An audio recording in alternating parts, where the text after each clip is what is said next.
अनंत ज्योतिर समस्त दर्शक बंधु मान को मोर प्रेम नमस्कार जनाए। ईश्वर धन्यवाद हो आम मैंने आउ एक कार्यक्रम नहीं आज आपण निकट को आसीपरिचु। आपण मान को अशेष अशेष धन्यवाद जे आपण मैंने नियमित भाव में आम कार्यक्रम देखुंट। मुझे मान को अनुरोध करे कि आपण मैंने आपणकर बंधु बांधव मान को ये कार्यक्रम देखा निमंते उत्साहित करंतु जेपरि से माने मध्य ईश्वरंकर आशीर्वाद अंश हेबे। भाई भणी मैंने आज आम मैंने जो प्रसंग रे आलोचना करिबा आउ से प्रसंगटी अति गुरुत्वपूर्ण प्रसंग ता होची बाइबल कौन ईश्वरंकर मुख निसृत वाक्य अटे कि।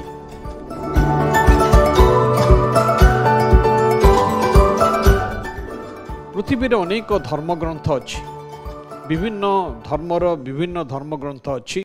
तेबे आज आमने जो प्रसंग रे आलोचना करिबा बाइबल ईश्वर वाक्य अटे कि या कौन परमेश्वर मुख निसृत अटे कि। बाइबल शब्दटी बिब्लिय शब्द रु आसी यार अर्थ होची पुस्तक समूह।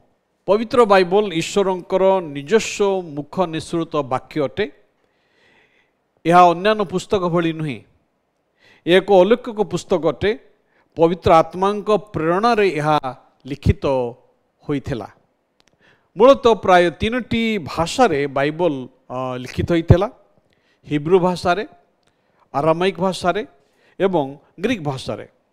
आज पृथ्वी रे सबुठारु अधिक भाषा रे अनुवादित पुस्तक होची बाइबल। बाइबल रो लेखक होचंती स्वयं पवित्र आत्मा। प्रतिटी पृष्ठारे एक कथा आपण देखिबको परिबे एवं बाइबल रो प्रत्येक पृष्ठारे आपण या जानिबको परिबे जे सृष्टिकर्ता परमेश्वरंकर चरित्र, तांकर अभिमत एवं तांकर उद्देश्य और परिकल्पना। ईश्वरंक वाक्य बाइबल रे अति स्पष्ट भाव रे परमेश्वरंकर चरित्र, तांकर अभिमत, तांकर उद्देश्य, तांकर संकल्प उल्लेखित करा जाइछि। ईश्वर विषय को सत्य ज्ञान पाइबा पई हेले, अनंत जीवनर संधान पाइबको हेले बाइबल होछि एकमात्र दिव्य पुस्तक। बाइबल पृथ्वीर सर्वप्रख्या प्राचीन पुस्तक अटे। तथापि यह सबुठारु जोगोपयोगी अटे। हजार हजार वर्ष बीती जाइछि। आज सुद्धा बाइबल रो वाक्य, बाइबल रो शिक्षा प्रासंगिक अटे। कारण मनुष्यर जीवन प्रत्येक प्रश्नर उत्तर ये पुस्तक रे आपण पाइबक परिबे। अनेक प्रश्न सब लोक माने पचारि थांती, मु केउठार आसी अछि, मु काहेकि एठारे अछि, मु मृत्यु परे केउठाकू जीवी, मो जीवनर उद्देश्य कौन, मो जीवनर अर्थ कौन, मु काहेकि पृथ्वी रे बंचिछि, एपरि अनेक प्रश्न आ तार उत्तर आपण ईश्वरक वाक्य बाइबल पाइबक परिबे। बाइबल रे 66टी पुस्तक रो लाइब्रेरी अटे। आउ जदियो 66टी पुस्तक को नहीं बाइबल गठित अटे, तथापि बाइबल रो केवल गोटे मुख्य प्रसंग रही। जदि अनेक प्रसंग रही तथापि बाइबल रे गोटे मूल प्रसंग, गोटे मुख्य प्रसंग रही, ता होची मानवर उद्धार पाई ईश्वरंकर योजना, the plan of salvation for mankind. मानवर परित्राण निमंते ईश्वरंकर योजना कौन बाइबल रे उल्लेख करा जायछि। संपूर्ण बाइबल को दुई भाग रे विभक्त करा जाय। गोटे जे पुरातन नियम जोठारे 39टी पुस्तक अच्छी एवं द्वितीयटी नूतन नियम जो स्थान रे 27टी पुस्तक अच्छी। सृष्टिर आरंभ जीशु जन्म पर्यंत जो सब कार्य ईश्वर आपण लोकमान निमंते करिसंती से सब पुरातन नियम रे लिखा जायछि। एवं प्रभु ख्रीष्टंकर जन्म परे तांकर जन्म किपरि से जन्म हेले, किपरि से पवित्र जीवन यापन कले, तांकर शिक्षा, तांकर आश्चर्य कर्म, से किपरि रोगी मान को सुस्थ कले, भूत मान को छड़ेले, जन्मांध को सुस्थ कले, भोकिला मान को खाद्य जोगेले, मृत मान को जीवन देले। ये समस्त कथा नूतन नियम रे आमने देखा पाओ। तांकर प्रायश्चित्तकारी मृत्यु एवं तांकर कबर प्राप्त हेबा एवं मृत्युर तृतीय दिवस रे पुनरुत्थित हवा कथा बाइबल आमको प्रकाश करे। तांकर पुनरुत्थान परे तांकर शिष्य माने तांकर स्वर्गारोहण परे आउ पवित्र आत्मा को से ये जगत मध्य को प्रेरण कले जेपरी शिष्य मान सहित पवित्र आत्मा रहिबे मंडली सहित पवित्र आत्मा रहिबे कथा बाइबल रे उल्लेख करा जायछि नूतन नियम उल्लेख करा जायछि। प्रभु ख्रीष्टंकर मृत्युर तृतीय दिवसर पुनरुत्थान परे से 40 दिन पृथ्वी रे थिले एवं 40 दिन परे से अनेक को दर्शन देले आउ दर्शन दे जिते स्वर्गारोहण कले आउ स्वर्गारोहण परे जो शिष्य माने जीशुख्रीष्टंकर से पुनरुत्थित जीशुख्रीष्टंकर दर्शन पाइथिले आउ से माने जीशुंक नाम रे पाप क्षमार प्रसंग चारिआडे प्रचार करे को लागिले एवं मंडली स्थापित हैला। मंडली स्थापित हैला एक कथा नूतन नियम रे लिखित अछि। भाई भणी माने बाइबल गोटे मनगढ़ा कहानी नुहे कि कौन सी पुराण नुहे यह ईश्वरंकर वाक्य अटे। यार अलौकिक गुण गुड़िक प्रमाण करे बाइबल ईश्वरंकर वाक्य अटे।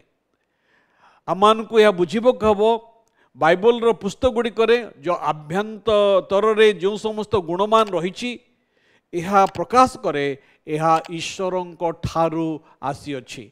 आमने ईश्वरंक ठारू ये पुस्तक पाइअछु।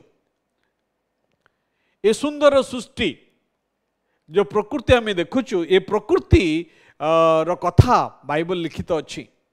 आपण जदि पुरातन नियमर गीत संहिता 19 पर्व पढ़िबे से लिखा अच्छे आकाश मंडल परमेश्वरंकर गौरव वर्णना करे शून्य मंडल तांकर हस्तकृत कर्म प्रकाश करे। ईश्वरंक वाक्य बाइबल मनुष्य को चेतना दिए पापर बोध दिए उत्साहित करे आशा दिए सांत्वना प्रदान करे एवं प्रकृत ज्ञान बुद्धि प्रदान करे। भाई बहन माने ईश्वर का वाक्य आज मध्य मनुष्य को उपयुक्त ज्ञान एवं बुद्धि प्रदान करे। जदि बाइबल प्राय 40 जन लेखक जो माने प्राय 1600 वर्ष धरी विभिन्न समय रे विभिन्न दक्षता विशिष्ट लोक माने ये पुस्तक को लिखिथिले समाने किंतु समान के मध्य कौन सी मत पार्थक्य नथला कौन सी विरोधाभास नथला।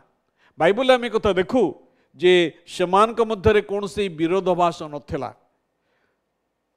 पितर पुस्तक रे कथा लिखा अछि द्वितीय पितर तार 1 अध्याय 21 पदरे कौन सी भाववाणी केबे ही मनुष्यर इच्छार उत्पन्न होई नहीं मात्र ईश्वर प्रेरित मनुष्य माने पवित्र आत्मा द्वारा चालित होई कथा कहले। भाई बहन माने ईश्वर आमान को तांकर पवित्र वाक्य दान करि अछंती कारण ईश्वरंकर वाक्य ही ईश्वर निजे। कारण प्रभु वाक्य कथा लिखा अछि आद्यरे वाक्य थिले वाक्य ईश्वरंक संगरे थिले एवं से वाक्य ईश्वर थिले आउ ईश्वर आम निकट को आसी अछंती तांकर वाक्य को से आमान को दान करिसंती। तेणु पवित्र बाइबल ईश्वरंकर वाक्य अटे। आज जो माने ईश्वरंकर से पवित्र वाक्य बाइबल कथा को मानती जो माने निज जीवन को से वाक्य निकट समर्पण करती से मान को जीवन रे ईश्वरंकर आशीर्वाद ईश्वरंकर अनुग्रह को से माने लाभ करती। प्रभु आम प्रत्येक को आशीर्वाद करंतु जेपरि आमने प्रभुंकर वाक्य अनुଯାयी ए जगत रे जीवन यापन करिवा। आसंता माने प्रार्थना करिवा। प्रभु तुम पवित्र वाक्य निमंते तुमको धन्यवाद दूचु। आजर कार्यक्रम में जोग देथिबा प्रत्येक श्रोता बंधु मान को तुम आशीर्वाद कर। तुमर वाक्य प्रभु जेपरि आमान को जीवन धारण करी तुम निमंते बंचबू साहाय्य कर। ए प्रार्थना यीशुंकर प्रिय नाम रे उत्सर्ग करूछु आमेन। एतले पिता परमेश्वरंकर असीम प्रेम प्रभु ख्रीष्टंकर अनुग्रह पवित्र धर्मात्मा परमेश्वरंकर चिरंदन शांति शक्ति एवं सुमधुर सहभागिता और चेतना आम मानकर सहित ख्रीष्ट प्रत्येक विश्वासी भाई भण मान सहित यही समय ठू ख्रीष्ट यीशुंकर द्वितीय आगमन पर्यंत सदाकाल संगे संगे रही मंगल एवं उपकार करंतु आमेन। समस्त को नमस्कार। ईश्वर आपण मान आशीर्वाद करंतु।